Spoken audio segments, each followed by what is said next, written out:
This story happened to my brother, and it's told from his perspective. On Halloween of 2017, I went trick-or-treating with my friends who all call Harvey, Michael, and Daniel. We were all around 14 to 15 years old, and really just wanted to make the most of Halloween, as we had so much homework starting the 10th grade, and we probably would never be able to trick-or-treat again. Anyway, we were all walking down this random street at like 9:30, when we saw one house with insane over-the-top Halloween decorations that looked like it cost up to about $500. The four of us walked up to the house and rang the bell.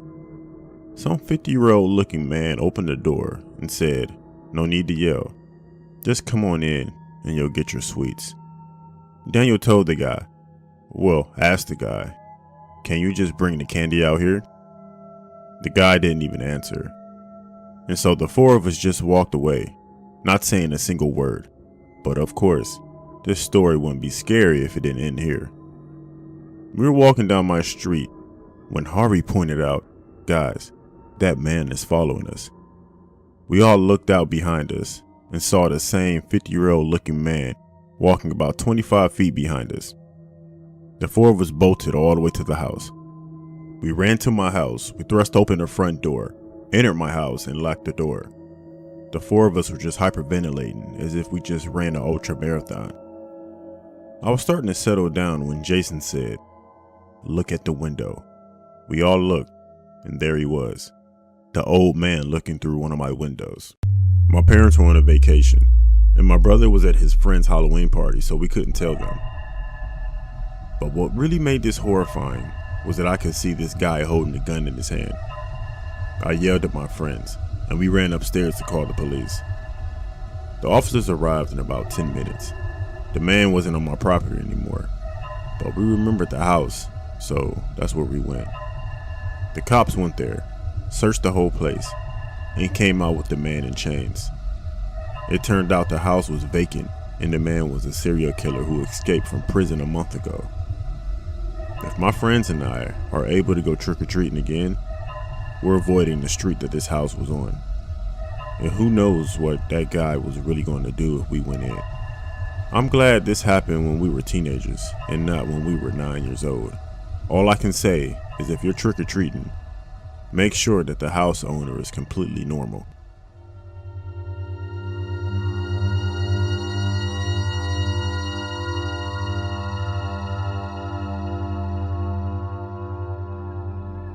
It was my 11th birthday on March 2nd, 2012. I was a big fan of Selena Gomez, and I wanted one of her CDs for the radio my grandpa had bought me a few months prior. Anyways, my grandpa took my sister and I to Target after he got out of work to buy me a Selena Gomez CD I've been begging for. At this time, Target in my area had a small food court with a snack bar with Pizza Hut in it, which I always got when I went shopping there. My grandpa and sister and I, we all ordered our miniature pizzas, the personal pans. Then we sat down at the table with our food, which happened to be right by the register. After the worker gave us our pizzas, they headed to the back to clean up, I assume. So it was just my grandpa, my sister, and I in the food court. Everything was good for about 5 to 10 minutes while we were eating. But then I noticed my grandpa, who was sitting across from my sister and I, look behind me. He moved his eyes side to side as if he was watching somebody. I, with my heart racing because I was so confused, turned around, and that's when I seen the most disgusting and creepy looking man I've ever seen in my life. He was tall, maybe about 6'2" to 6'4". He was partially bald, had dirty stained clothes, and he smelled like pee. He was right behind me, going back and forth, eyeing my grandpa.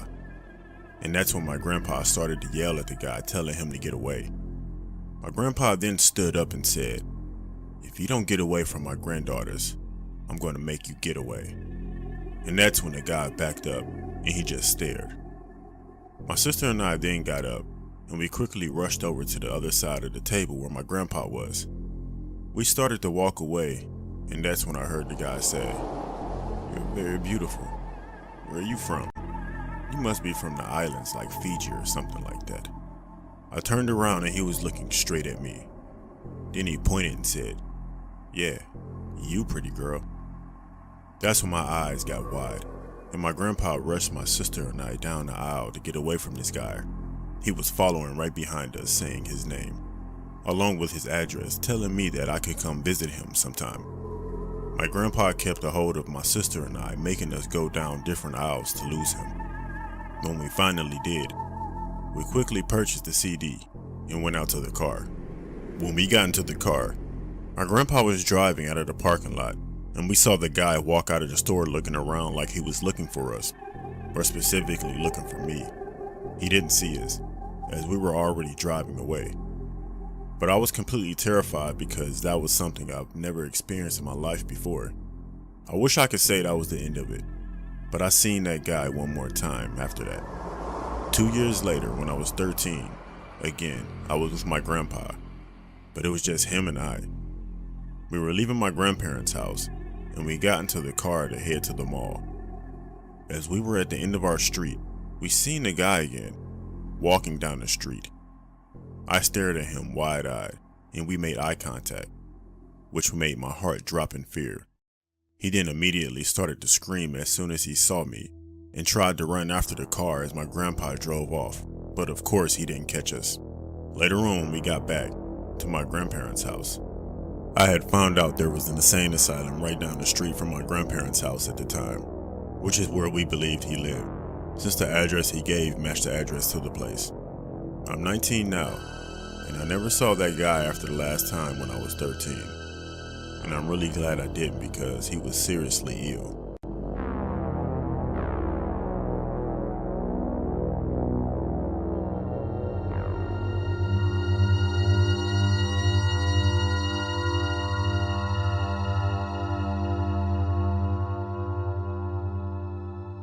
This story happened to me about 8 years ago when I was in the second grade. I was around 6 or 7 years old at the time, and I wasn't really popular with the other second graders. I was always the odd one out with about 1 to 3 friends, or sometimes less. This meant I was usually on my own after and during school. This one incident happened at the end of the day when everyone was starting to go home. What I would do is, I would wait inside the gate of my school until I saw my mom's car pull up. Then I would walk over to her car and she would take me home. On this day though, this car that looked exactly like my mom's pulled up in front of the school. So I walked up to it and almost opened the door. But then I saw the driver and realized that it wasn't my mom's car at all. There was a bald, Hispanic looking man inside the car. Average height with jeans on, with a brown tank top, who appeared to be in his mid-30s. He saw me and apologized for almost getting into his car and started walking back to the school when he said, "Hey, I can take you home if you want." I said no thank you and that my mom would come soon, but he just didn't let up. He kept insisting that I go with him, but I said no over and over again. He also said that he notices that my mom usually shows up late, so he must have been watching me for a while. Eventually, he just got so fed up, he just decided to reach out of his car window and grab me. I don't know why, but for some reason, I didn't cry or scream. I just sort of silently freaked out and started scratching the man's arm. The moment I drew blood, he gave up, let go, and drove off. I never told anyone about the man for some reason. I really don't know why. When I finally told my mom about this story a few days ago, she said I could have saved some other poor child from potentially being kidnapped, molested, or killed had I spoken up. And now I feel terrible. Needless to say, I never saw him again after that. My mind kinda repressed this memory for the longest time, until I just remembered it recently. And now that it's fresh in my mind, I can't stop thinking about it, and what he could have done to me had I gotten in his car. And I always wonder how long he was actually watching me.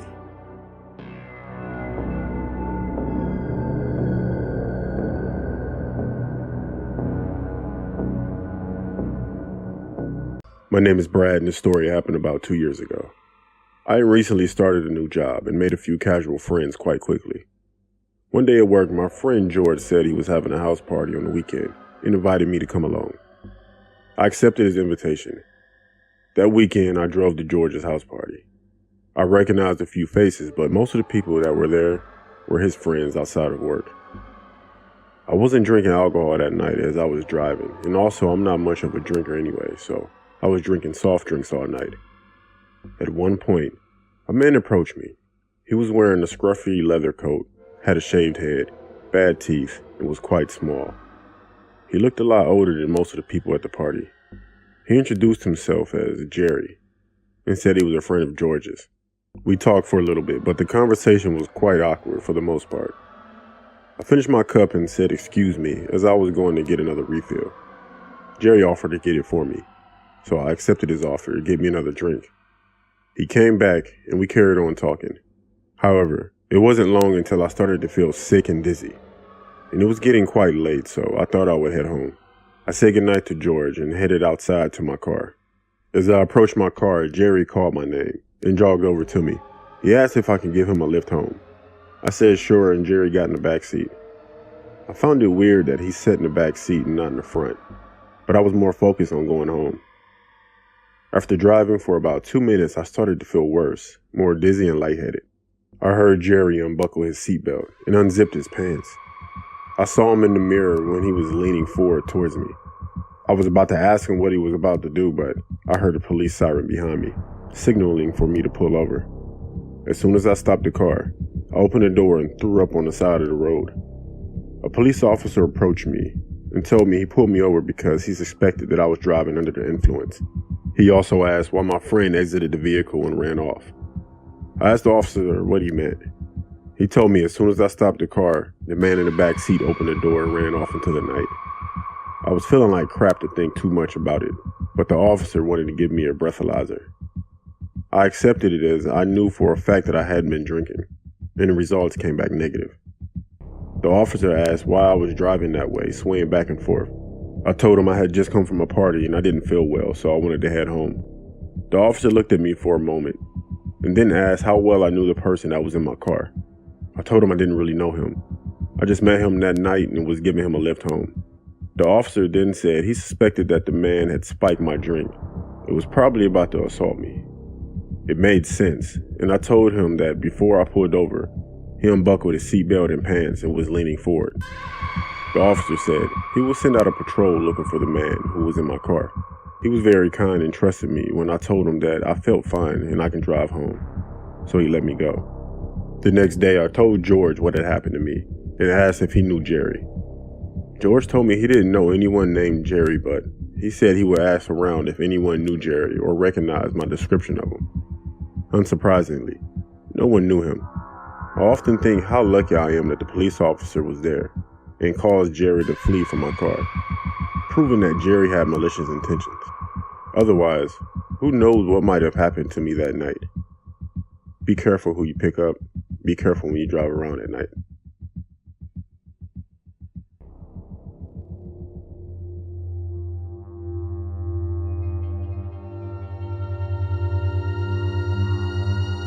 About 2 years ago, I had trouble sleeping and would get these really bad headaches.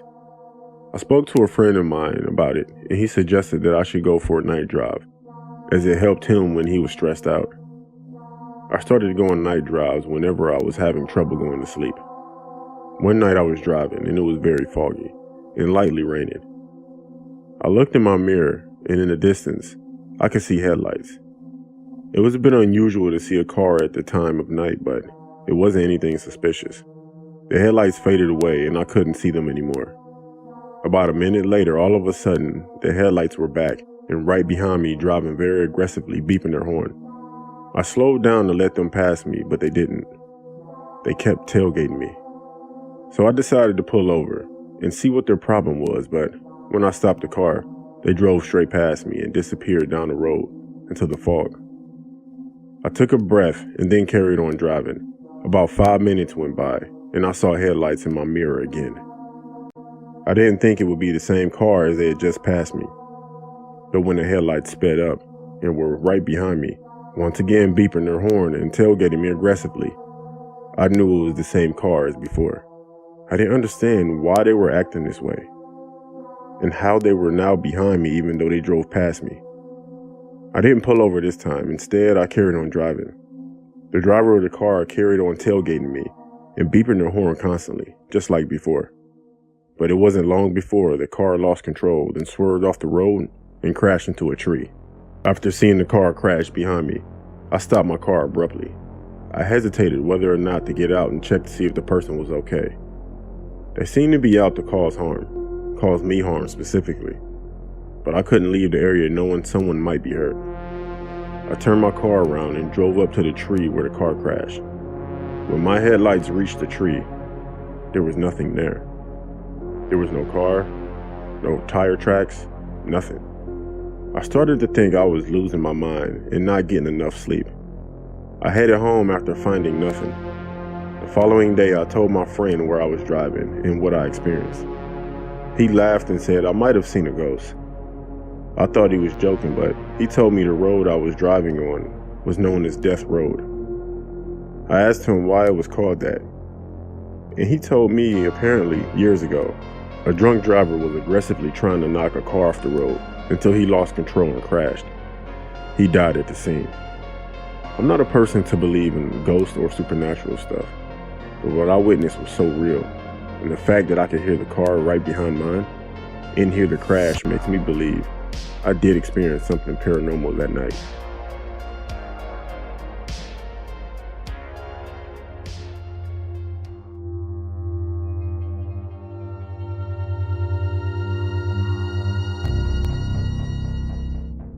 My name is Ken, and the other day I was watching videos on YouTube, and one of them was why people experience paranormal activity or feel like they live in a haunted house.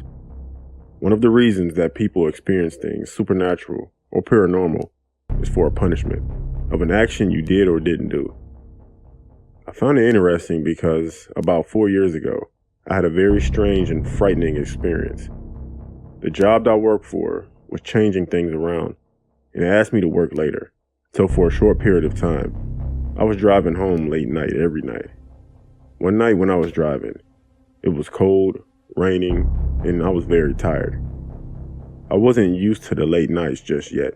As I was driving, I noticed a hitchhiker on the side of the road with his hand out asking for a ride. I never picked up a hitchhiker and didn't plan to then. In my mind, it was too dangerous. So I drove past him. I didn't look back at all. A few miles down the road, I saw another hitchhiker. It was like it was the same person that I drove past, but this time, they weren't holding out their hand. I was having trouble keeping my eyes open, so I stopped at the next gas station I found to get an energy drink. I went inside the gas station, grabbed an energy drink, and stood at the counter waiting for the cashier to come back, wherever he was. As I was waiting, I looked outside and it looked like the hitchhiker was standing in the parking lot looking towards the gas station. At that point, the cashier came to the counter, and when I looked back outside, the hitchhiker was gone. I thought I just needed some sleep. I got in my car and carried on driving home. About 5 minutes passed when I saw the same hitchhiker standing on the side of the road. I looked in the mirror and briefly saw a man in the back seat watching me. This scared me and made me jump so much I nearly lost control of the car. I stopped the car, got out, and checked the back seat and saw no one. I stood there trying to calm down and catch my breath. After calming down, I got back in my car and continued driving. The whole ride home, I was afraid to look in my mirror. Even though I didn't see that man again, I still felt him sitting there watching me. I never came up with a logical explanation of what I experienced that night. Before watching that video about paranormal crap, I always thought it was my lack of sleep that caused me to see things. But now I think what I was seeing was that man on the road and in my car was some kind of punishment for not picking him up.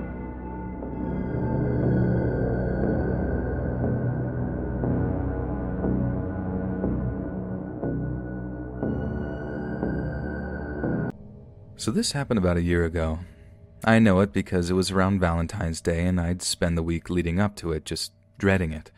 Stalking my ex on Instagram and generally just felt pretty terrible about myself. We'd split up a few months earlier and she kept the flat we'd lived in, seeing as she did most of the work finding it. Her friend moved in and I moved out. It was a simple but painful arrangement. I ended up finding a flat for myself way out, on pretty much the outskirts of the city. I don't know if you've ever been to London, but flat prices are stupidly high, and if you want anywhere that's more than just a bed and a toilet, you have to abandon any hope of living remotely central. So the Valentine's Day season came around, and one weekend I was feeling fairly sorry for myself, working my way through a bottle of Prosecco. I should have really been sharing when I made the decision. I changed the radius on all my dating apps to be as small as possible, and tried to see if I could get a Valentine's date lined up. Half the time you matched with someone and they'd reveal that they were on the other side of London to you, and your attempt to organize a drink would fall through. "It's too far," or "I don't have time tonight, maybe next week," were phrases you'd hear all the time. So, I'm not the most attractive guy. I think I'm honest enough with myself to say that, and I have a pretty good gauge of when someone I've matched with seems too hot to be real. Usually my hunches confirm when they send me a message advertising some Russian dating site in the first minute. Anyway, I meet Becca, who seems lovely, and very much in my league, and who lives actually not too far from me. We agree to go for a drink at the Crown the day before Valentine's Day, so as not to have the awkward expectation of anything extra romantic, which is pretty much the local for anyone who lives near my overground stop, and I'm pretty excited to be honest. She seems pretty funny. Maybe not wife material, but we get along, and for a while the thought of my ex off on her own Valentine's Day seems a lot less unpleasant. So, date night comes, and I have my usual beer or two before for a bit of Dutch courage and head off to the Crown. I send her a message to let her know that I'm on the way, and she says cool, she's almost there. It's a little dark out, and there's a thin mist of rain, but I shrug it off. It is London, after all. The walk to the pub doesn't usually take too long. You have to navigate loads of little back streets that ends up slowing you down a whole bunch, and I spend a little extra time to avoid some alleyways, just because I've heard stories about people getting mugged around here. But I arrive to the Crown only a bit late, and send her a message apologizing as I get in. She replies pretty quickly, instantly almost. "Shoot," she says, "didn't get a chance to message you. There's a bunch of guys in there for someone's birthday, and they're being really rowdy, making me a little uncomfortable. I've nipped over to a restaurant down the road to see if they might have space for us." I mean, she's not wrong. There are a bunch of guys in here being loud and obnoxious, and I guess if you were a small woman, it would make you pretty uncomfortable. Not only that, but a group are smoking outside and jeering, and I could see how you wouldn't want to hang around outside for long. She sends me the restaurant's name and tells me to hurry. They'll save a table for us if I'm quick. This is where I get a little concerned. We never agreed to dinner. Not only that, but when I put in Google Maps, the location gives me 2 routes. One is pretty quick, and the other adds an extra 10 minutes onto your walk time, easy. The only issue is the shorter route goes right through this old estate that's semi-abandoned. I say semi because although I'm sure people live there, I'm not sure who, and half the buildings are boarded up. I take one look at it and decide that there's no way I'm going through there. There are barely any streetlights, if any, and I can barely make out much more than a few dark shapes. I decide to take the longer way around and apologize to her, but let her know that I'll be a little later. She replies instantly again and tells me that I need to come now and that I should just be as quick as possible. I don't like her tone and tell her there's no way I'm walking through the old estate at night. Now I'm beginning to feel really uncomfortable and am aware of how alone I am on this route. Whilst it passes by several houses and shops, there's no one actually on the street itself. There aren't many people out on the night before Valentine's Day, and come to think of it, I've got no idea why the restaurant would be so full in the first place. I get that funny feeling in my stomach where you know something's wrong but can't quite put your finger on it. And for some reason, I walk in the middle of the road for the last stretch. I think maybe I felt a little safer there, or at least in my head I think I'd be able to see anyone who came towards me. Thankfully, no one did. I did manage to freak myself out a little, catching my reflection in shop fronts and car windows, and have to make a conscious effort to not look at them because I know I'll only freak myself out more. I'd have turned right around, but I realized that I was actually closer to the restaurant than the original pub. and at this point I just wanted to see another friendly human face. I sped up my walking slightly, made sure to text a couple of friends just to be safe. All this time I'm walking, she's messaging me telling me just to hurry up and that the shortcut's fine. She literally just took it. But as soon as I mention I'm almost at the restaurant, she stops replying. Just like that. One moment she's telling me to hurry, and the next, as soon as it's clear I'm not going to use the shortcut at all, she's gone. Well, they're gone, I suppose. No way of knowing who it was. I get inside, and like I suspected, the place is fairly empty. It's definitely not booked out, and when I ask if the waiter's seen any woman like Becca asking about a table, he shakes his head. Not tonight, he tells me. Only a couple of families and an older couple. I think about texting whoever was claiming to be Becca, but even opening the conversation gives me the creeps. The idea that there's a couple of days' worth of chatting there, of whomever was on the other end pretending for whatever reason to be a normal person, gives me the chills. It's strangely weirder to think of someone that creepy pretending to be normal in a weird way. I think about walking back using the road, but I realize, looking out the window of the restaurant, that whoever was pretending to be Becca knows my exact location. They'll know I arrived and found out they were lying. I think about the fact that they might be watching me from somewhere, my silhouette in the window, and I ask if I can have a table whilst I order an Uber home. Even during the ride home, I hate the idea of my face near the window, and I try to lean into the middle seat. I get the driver to drop me as close as possible to my house, and my heart races the whole walk home. I never told them my address exactly, but the idea that they know the area I live in is enough to make me start looking at flats on the other side of the city. I think, as soon as I can, I'm going to move.